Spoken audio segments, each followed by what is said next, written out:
ताई तुम्ही इथं? ते सुधाकर भाऊजींनी साकेतसाठी जेवण आणलं होतं मगाशी. मी ठेवलं होतं त्यांच्याजवळ. साकेत झोपला होता ना, तर मग आता बघायला आले होते साकेत जेवलाय का नाही ते. अच्छा, अहो तेच मी बघायला आले होते. अगं पण तो अवय झोपलेत म्हणजे जेवली नसणार ना? असं काय नाही, जेवला साकेत आणि मग झोपलाय. अरे देवा, अहो यांच्या औषधाची वेळ झाली होती. हा ग शालिनी, त्याला ना मगाशी त्रास होत होता. मग जेवला, आत्ता शांतपणे झोपलाय. आता तू उठवलंस ना त्याला, परत त्रास झाला म्हणजे. तू एक काम कर ना, घरी गेलीस किती औषधं. हा ते पण ठीक आहे म्हणा, पण असा हलगर्जीपणा बरोबर नाही की नाही. त्यात तुम्हाला माहितच आहे जामकर साहेब कसे आहेत, ते लईच कडक आहे. तुम्हाला सांगू का, जेव्हा पहिल्यांदा त्यांच्याकडे काम करायला गेली होती ना, मी आता लईच घाबरली होती. असं वाटलं कसंही सगळं निभावून निघेल. साकेदादांची तब्येत तेव्हा लई खराब होती आणि परक्या पुरुषाचा समज करायचं म्हणजे अवघड पडतं ना. पोराला पण घेऊन राहायचं, पण सगळं व्यवस्थित पार पडलं बघा. साकेदादा मनाला लई चांगले आहेत. अगदी भावाच्या नजरेनं बघतात मायेनं. मला कसला बी त्रास नाही दिला कधी. शालिनी, ह्याला काय आर्याबद्दल आठवलं का? काय बोलतो का आर्याबद्दल? नाही हो, आठवत तर काय नाही, पण तुम्हाला माहिती आहे ना, सारखं आर्य आर्यच करत असतात. आर्यताईंना मी कधी भेटली नाही हो. तुम्ही भेटलाय का? भेटले की.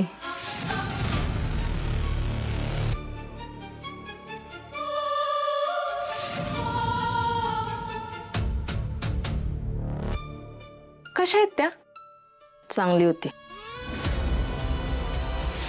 होती म्हणजे? होती म्हणजे गावात जवळ होती का नाही, तर चांगली होती सगळ्यांची. माझी तर चांगली मैत्रीण होती ना, त्यामुळं चांगलीच होती. अच्छा, जामकर साहेब लई आठवण काढतात त्यांची. आणि साकेदादा बी सकाळपासून असंच आर्य आर्य म्हणतात. तुम्हाला काय वाटतं, हे समज कोणी केलं असेल हो? आता मी तरी कसं सांगणार ना. ते बी आहे म्हणा. जामकर साहेब म्हणतात साकेदादाला समजा माहिती आहे, पण आता ते बरं झाल्याशिवाय आपल्याला कसं कळणार ना. पण तुम्हाला म्हणून सांगते, ज्यानं कोणी दादाची अशी अवस्था केली असेल ना, कधी सुख लाभणार नाही त्याला. किडे पडतील मेल्याला. माझी हाय हाय त्याला.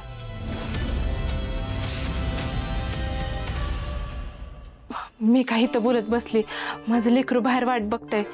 हा, मी बाहेर थांबते, त्यांना जर जागा आली तर मला सांगा. हा, लगेच लगेच सांगणार ह्याला जाग आली की. जा तू जा. येत. हा.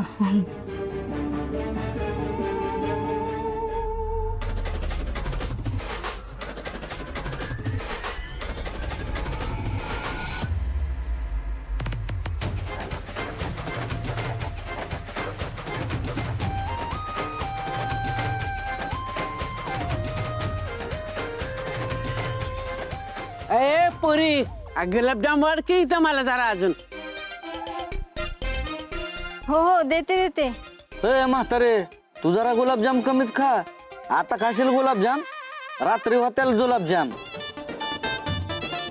ए तुझा मुडदा बसावला, तुझ्या पालखीचा निघाला धूर. तुझं मड गेलं मसनात, तुझी लाकडं मोडली तिकडे गेली वड्याला. लवकर तुझ्या झाला धूर. तुला काय लाज वाटते का बोलायला? अरे मी एका बैठकीला 1 किलो मटण आणि 1 किलो लाडू खाते, पचतात मला. आणि तू काय सांगतो रे मला? पचो पचो. ए कोरी वाढ. वाडा वाडा. मला पण देता का जरा तुमचा हात? हा, भात भात भात भात वाढा की जरा. कुणी वाढला एवढूसा भात? द्या अजून थोडा भात. मला एक गुलाबजाम द्या ना, आणि त्याच्या पाकामध्ये तुमचं बोट बुडवून द्या. अजून गोड लागेल ना. हो हो, देते ना. सुप्रिया ताई, जा त्यांना गुलाबजाम वाढा जा. सुप्रिया ताई. हो देते.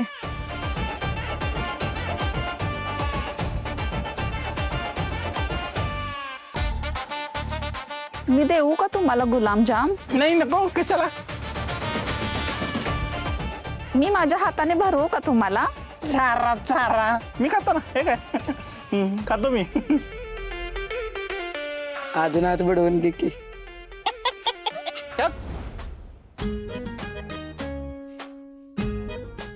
मॅडम पुरी देतं का? हो हो देते ना. भारी झाल्यात पुऱ्या.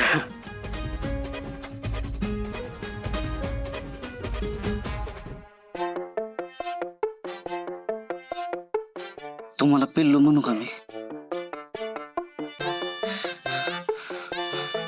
तुम्हाला बघितल्यापासून मला भूकच लाग नाही. तुम्ही जेवला नाही ना अजून? जेवायचं काय एकत्र एका ताटात? बसूयात ना. मला पण पुरी पाहिजे की. तुम्ही मला घास भरवा, मी तुम्हाला घास भरवतो. हा ए काय चाललं रे? हा? हे बघा माझ्या घराच्या पूजेला ना असला फालतूपणा करायचा नाही, नाहीतर एकेकाला पायतणीने हाणीन मी. काय फालतूपणा लावला रे? हा आणि आखलीचा भाग आहे का नाही लगा? देवा धर्माचा कार्यक्रम आहे तिथं फालतूपणा करता वय? सांगितलं आपण. अप्पा अप्पा पूजा बाकी अगदी झकास झाली बरं का. अप्पा ॲज अ सरपंच म्हणजे मला काय वाटतंय, दर महिन्याला तुम्ही अशी पूजा घालावा असं मला वाटतंय. हा दर महिन्याला तुम्हाला जेवायला घालतो आणि माझ्या घराला भिकेला लावतो. अहो अहो हे काय करताय काय तुम्ही? घरात आलेलं पाहुणे आहेत ते आपलं. ए खरं ते बोललो मी. बरं चला, मला तुमच्याशी बोलायचंय. चला जेवण घ्या, जेवा जेवा. काय म्हणून कसलं काय?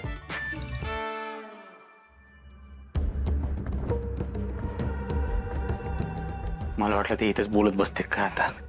गेलं ते नीट बघा.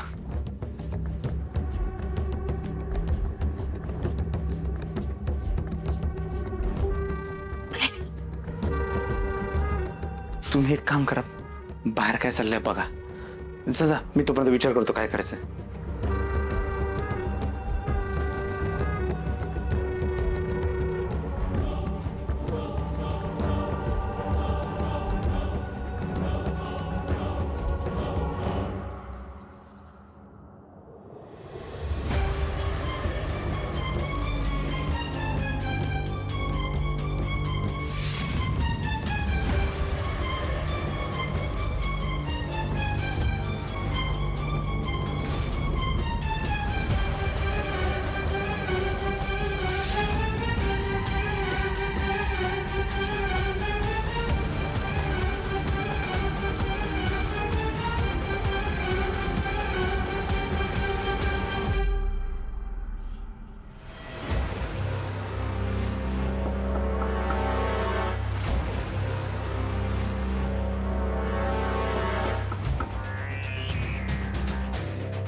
घरातले सगळे जेवाय बसलेत.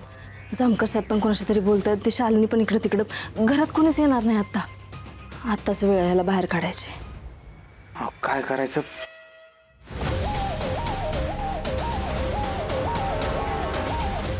ठीक आहे जिकडे काढा.